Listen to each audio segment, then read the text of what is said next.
करेंगे एक्सरसाइज 1.1 का 4 number question का। ठीक है, इससे पहले इस तरह के यानी इस टाइप के क्वेश्चन को हमने पीछे बना लिया है। ठीक है, एकदम सेम उसी प्रकार से इसको हमें बनाना है, जिसमें देखिए क्या क्वेश्चन दिया है कि यूक्लिड विभाजन प्रमेयिका का प्रयोग करके दर्शाइए कि किसी धनात्मक पूर्णांक का वर्ग किसी पूर्णांक m के लिए 3m या 3m+1 के रूप में होता है। यानी कहने का मतलब कि किसी भी धनात्मक पूर्णांक का वर्ग कर लीजिए, उसका अगर आप वर्ग करते हैं और उसमें अगर आप 3 से भाग करते हैं तो उसका शेषफल हमेशा 0 या 1 ही होगा। कोई भी धनात्मक पूर्णांक आप ले लीजिए, यानी जैसे मान के चलिए 1 तो लेंगे तो स्क्वायर 1 होगा, जो 3 से छोटा है तो इसको तो लेना नहीं है। इसके बाद अगर आप 2 ले लेते हैं तो 2 का स्क्वायर कितना हो जाएगा 4। तो देखिए 4 में अगर आप 3 से भाग करते हैं, 4 में 3 से भाग करते हैं तो कितना आ गया हमारा 1 आ गया, यानी कि शेषफल हमारा क्या आया 1 आया। फिर आप 3 लेते हैं तो 3 का स्क्वायर कितना हो जाएगा, 3 का स्क्वायर हो जाएगा 9, यानी कि 9 में अगर आप 3 से भाग देते हैं तो कितना आएगा हमारा 0 आ जाएगा। ठीक है, तो किसी भी अंक को, कोई भी धनात्मक अंक ले लीजिए और उसमें अगर आप भाग देते हैं 3, उसका वर्ग करते हैं और वर्ग करने के बाद अगर आप उसमें 3 से भाग देते हैं तो हमेशा क्या आएगा, हमेशा आपका वह 0 या 1 ही आएगा। ठीक है, तो इसको हम बनाते हैं। ठीक है, यहाँ तक तो आपको समझ में आ गया। तो हमको क्या करना है कि देखिए यहाँ पे लिखा है कि यूक्लिड विभाजन का प्रयोग करके, तो सबसे पहले हम क्या करेंगे कि ये जो है, और इसमें देखिए दिया भी है, तो हम मान लेते हैं कि माना कि x कोई धनात्मक पूर्णांक है, x कोई धनात्मक पूर्णांक है।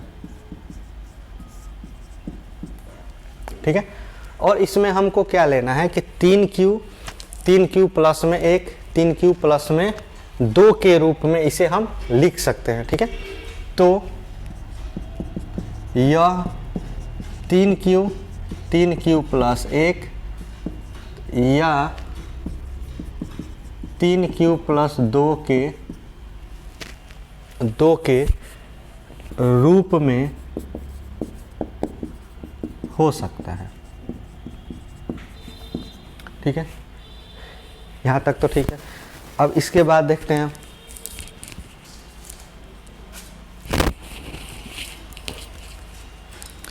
अब इसके बाद क्या करना है हमको, तो इसके बाद करना है कि अब एक एक करके सबको लेते हैं और सब में क्या करना है हमको कि वर्ग करना है। तो हम क्या करेंगे, यहाँ पे लेते हैं 3q और 3q का करते हैं वर्ग।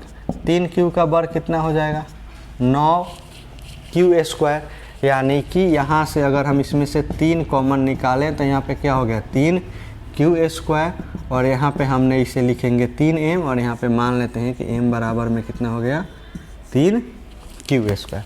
ठीक है, यहाँ पे 3q का स्क्वायर क्या हो जाएगा 9, कैसे, तो 3q गुने में 3q, तो 3 तिहाई 9 हो गया, q इंटू में q यानी कि q स्क्वायर होता है। यहाँ तक तो ठीक है। अब देखिए इसके बाद हमको क्या करना है, यानी वहाँ पर भी 3m आ गया हमारा। उसके बाद अगर हम लिखते हैं कि 3q प्लस में 1 और इसका अगर हम होल स्क्वायर करते हैं,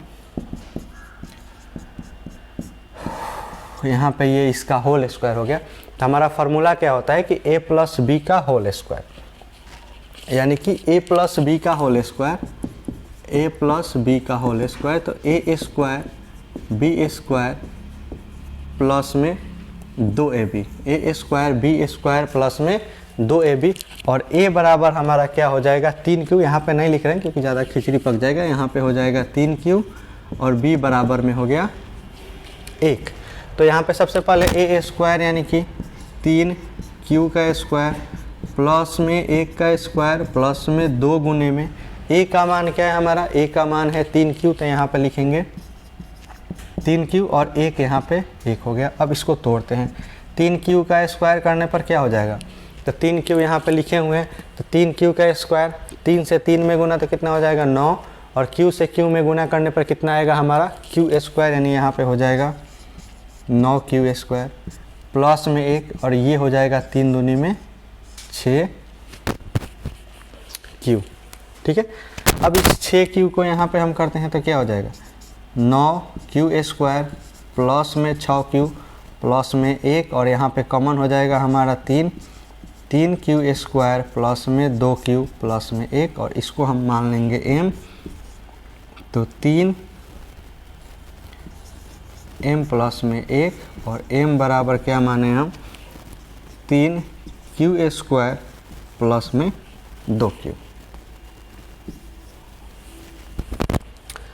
ये हो गया। सबसे पहले हमने 3Q लिया, 3Q1 तो क्या आया हमारा 3m आया, 3m प्लस 1 आया। इतना पे तो हमारा कहानी ख़त्म हो सकता है, लेकिन थोड़ा सा हम इसको आगे बढ़ के दिखा देते हैं कि और कुछ आता है कि नहीं आता है। फिर हम यहाँ पे 3Q प्लस 2 लेंगे, ठीक है।